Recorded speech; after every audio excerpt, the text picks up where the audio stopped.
Hello friends, welcome to healthy संसार। यदि fasting sugar 110 से 120 के बीच आ रहा है तो अलर्ट होने की ज़रूरत है।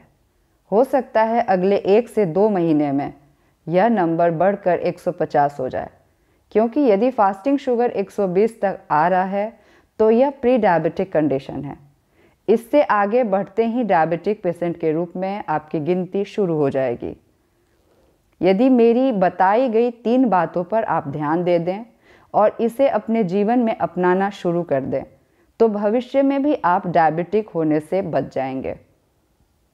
मेडिसिन से कभी भी डायबिटीज़ को कंट्रोल नहीं किया जा सकता। डायबिटीज़ को कंट्रोल लाइफस्टाइल और डाइट में चेंज करके ही किया जा सकता है। फास्टिंग शुगर 120 आने का रीज़न है बॉडी में बन रहे इंसुलिन से ग्लूकोज मेंटेन नहीं हो पा रहा है, इसलिए ज़रूरत है बॉडी में ग्लूकोज की सप्लाई कम कर दें। लाइफस्टाइल चेंज करने वाली 3 बातों में से पहले नंबर पर आता है फास्टिंग।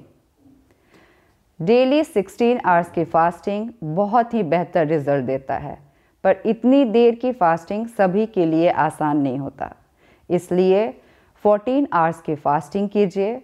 रात को 9 बजे तक डिनर कर लिया तो दूसरे दिन 11 बजे के बाद ही कुछ खाइए। फास्टिंग बिल्कुल ऐसे करनी है जैसे कोई व्रत कर रहे हैं। इसे 14 आवर्स में केवल पानी ही पीजिए।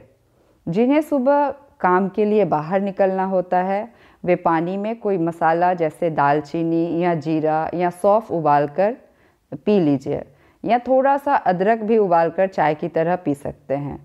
ग्रीन टी भी लिया जा सकता है, या गर्म पानी में लेमन जूस डालकर पी सकते हैं। करी पत्ता, अमरूद के पत्ते उबालकर भी पिया जा सकता है, लेकिन इसमें चीनी या नमक नहीं मिलाइए वरना फास्टिंग टूट जाएगी। दूध वाली चाय नहीं पी सकते। यह 14 घंटे की फास्टिंग हेल्थ में बहुत बड़ा चेंज लाएगा। जिनका ट्राइग्लिसराइड बढ़ा रहता है उनके लिए यह बहुत फ़ायदेमंद है। लीवर की प्रॉब्लम भी इससे सही होती है। डायबिटीज़ को रिवर्स करने के लिए यह बहुत ही ज़रूरी कदम है। 14 घंटे की फास्टिंग में ग्लूकोज की सप्लाई करीब 8 से 10 घंटे तक बंद हो जाती है, जिससे इंसुलिन की ज़रूरत शरीर को उतनी देर के लिए नहीं पड़ती। इससे इंसुलिन रेसिस्टेंस कम होता है और जो इंसुलिन बनेगा वह अपना काम ढंग से कर पाएगा। इसका मतलब इंसुलिन की सेंसिटिविटी बढ़ जाएगी। दूसरे नंबर पर आता है डाइट। अपने भोजन में प्रोटीन और फैट की मात्रा बढ़ा दीजिए। चावल बिल्कुल बंद कर दें और गेहूं की रोटी में भी बदलाव करें। गेहूं में भी शुगर बहुत ही ज़्यादा होता है, इसलिए इसमें दूसरे अनाज के आटे मिलाकर रोटी बनाएं। 2 किलो ज्वार, 2 किलो फॉक्सटेल मिलेट या लिटिल मिलेट और 1 किलो साबुत मसूर मिक्स करके आटा पिसवा लें। इस तरह 5 केजी आटा रेडी होगा। अब रोटी बनाते समय 50% गेहूं का आटा और 50% जो मल्टीग्रेन आटा पिसवाया वह मिला लें। इससे बनी हुई रोटी खाएं। खाने में रोटी 2 से 3 ही लें।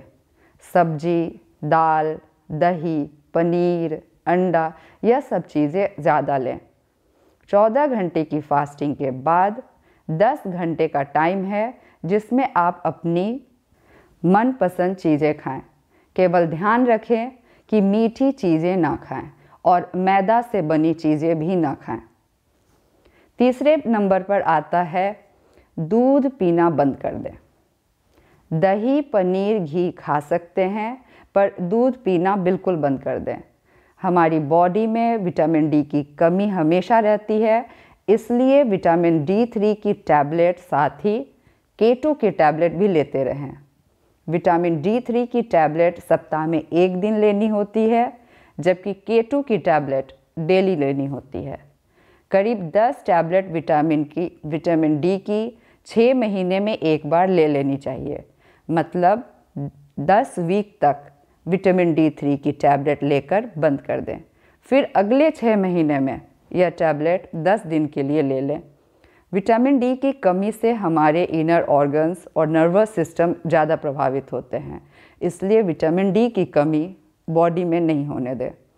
इन 3 बातों का ध्यान रखने से केवल डायबिटीज़ ही नहीं, बहुत सारी बीमारियों से बच जाएंगे। Thanks for watching.